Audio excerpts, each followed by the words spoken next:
Raka masih mengingat suara pintu itu.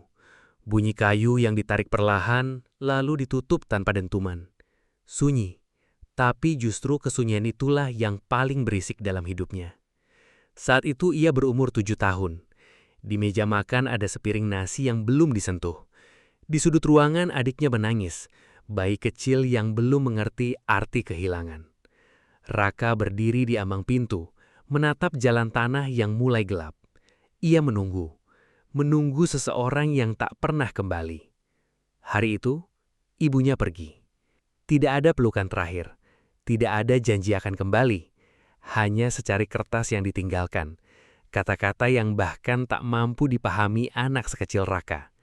Ia hanya tahu satu hal, rumahnya berubah sejak hari itu. Ayahnya pulang malam itu dengan langkah lelah. Bajunya kotor, wajahnya dipenuhi debu. Saat membaca surat itu, tangannya bergetar. Tapi anehnya, ia tidak menangis. Ia hanya duduk lama sekali, lalu menatap Raka. Kita kuat ya. Hanya itu. Sejak hari itu hidup mereka bukan lagi tentang mimpi, tapi tentang bertahan. Pagi-pagi Raka berubah. Ia bukan lagi anak kecil yang bangun dengan malas.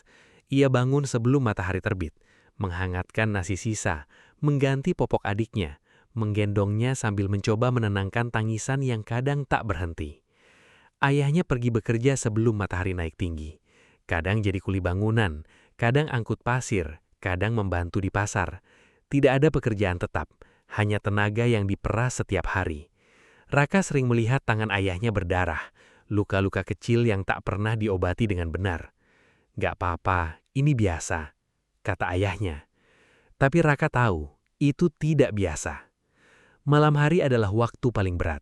Saat lampu redup dan suara jangkrik mulai terdengar, Raka sering terbangun. Bukan karena mimpi buruk, tapi karena suara tangisan ayahnya yang ditahan. Ayahnya menangis diam-diam. Dan sejak saat itu, Raka berjanji pada dirinya sendiri. Ia tidak akan menangis. Sekolah menjadi satu-satunya tempat di mana Raka bisa berpura-pura hidupnya baik-baik saja. Ia datang dengan seragam yang sudah pudar, sepatunya mulai robek di bagian depan. Tapi ia selalu duduk di depan, mendengarkan, mencatat, menghafal. Guru-guru mulai menyadari sesuatu. Raka tidak banyak bicara, tapi setiap ulangan nilainya selalu tinggi. Ia tidak pernah ribut, tidak pernah mengeluh. Tenang, stabil, seolah hidup tidak pernah menyakitinya. Padahal setiap pulang sekolah, ia bukan pulang untuk istirahat. Ia pulang untuk menggantikan peran yang hilang. Memasak, mencuci, mengasuh adik, menunggu ayah. Dan setiap kali melihat teman-temannya dijemput ibu mereka, Raka hanya diam. Ia tidak iri, ia hanya kosong. Waktu berjalan tanpa menunggu siapapun. Raka tumbuh.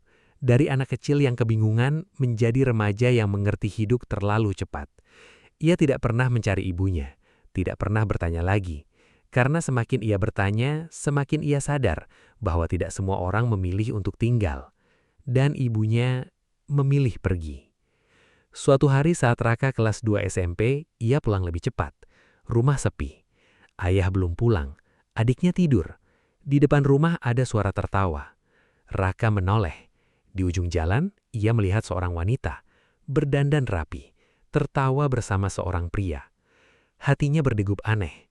Langkahnya berhenti. Itu ibunya. Raka tidak mendekat. Ia hanya berdiri, dari jauh, melihat ibunya yang terlihat bahagia. Tanpa mereka, tanpa rasa bersalah, tanpa menoleh sedikit pun. Dan untuk pertama kalinya, hati Raka tidak sakit.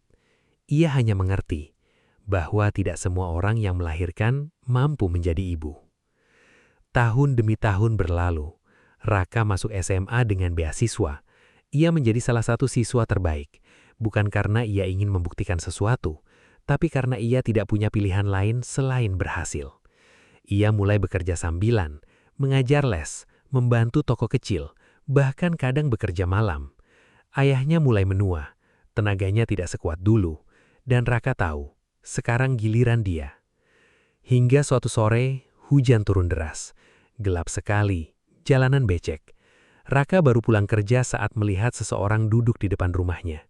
Seorang wanita, basah, lusuh, wajahnya penuh air mata. Raka berhenti, hatinya bergetar.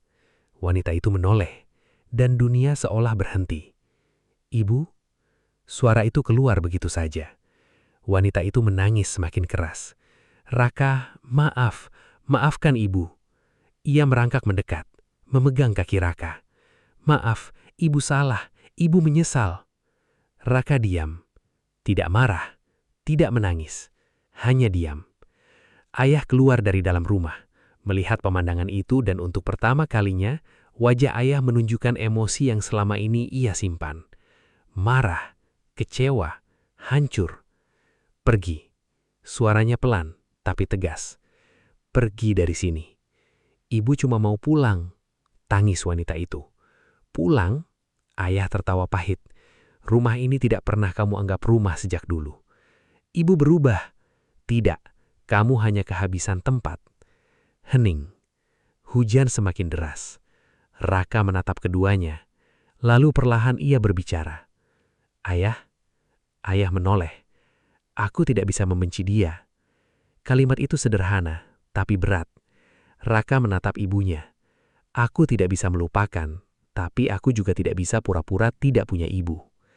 Air mata ibunya jatuh tanpa henti. "Tapi rumah ini," Raka menatap ayahnya, "adalah rumah ayah."